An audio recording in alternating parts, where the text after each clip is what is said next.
भारत दुनिया का सबसे बड़ा लोकतंत्र।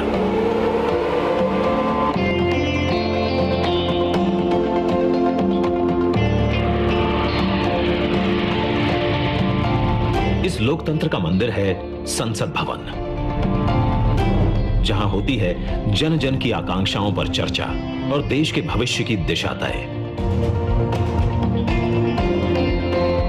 मौजूदा संसद भवन को बनाया गया था 100 साल पहले। इन 100 सालों में आवश्यकताओं के अनुरूप इसे कई बार रिपेयर और रेनोवेट किया जा चुका है, पर अब पुरानी संरचना में सीटिंग क्षमता बढ़ाना मुमकिन नहीं, और ना ही मुमकिन है इंफ्रास्ट्रक्चर और टेक्नोलॉजी में सुधार कर उसे अपग्रेड करना। इसीलिए आज नया संसद भवन एक विकल्प नहीं, बल्कि 21वीं सदी के नए और आत्मनिर्भर भारत के लिए जरूरत बन गया है। एक भारत श्रेष्ठ भारत की भावना को संजोए नया संसद भवन फैला होगा 64,500 वर्ग मीटर के विशाल एरिया में, जिसका निर्माण 21 महीनों यानी कि आजादी की 75वीं सालगिरह तक संपन्न कर लिया जाएगा। और इसे खास बनाएगा हमारी सांस्कृतिक विविधताओं से प्रेरित इसका त्रिभुजाकार डिजाइन, जिसे बेहतर स्पेस मैनेजमेंट के लिए भूकंपरोधी सिस्टम के मुताबिक Z और Z+ लेवल की सुरक्षा सुनिश्चित करने, इको फ्रेंडली ग्रीन कंस्ट्रक्शन से बिजली खपत को 30% तक कम करने और अगले 150 से ज्यादा सालों की जरूरतों पर खरा उतरने के लिए बनाया जाएगा।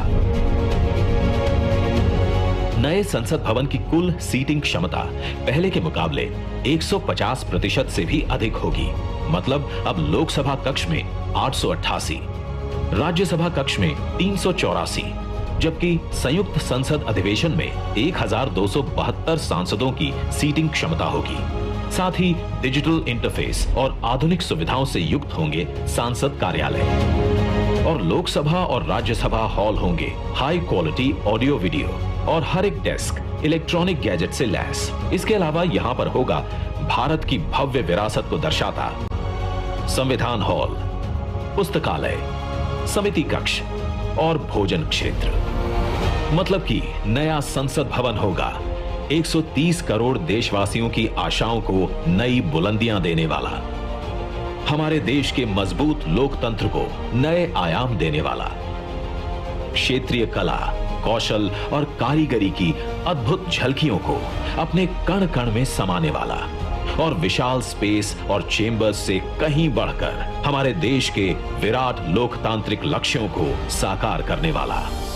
जैसे औपनिवेशिक काल के पुराने शहीद स्मारक के सामने हमने बनाया है नेशनल वॉर मेमोरियल, ठीक वैसे ही पुराने संसद भवन के सामने आज हम बनाने जा रहे हैं नए और आत्मनिर्भर भारत को समर्पित नया संसद भवन।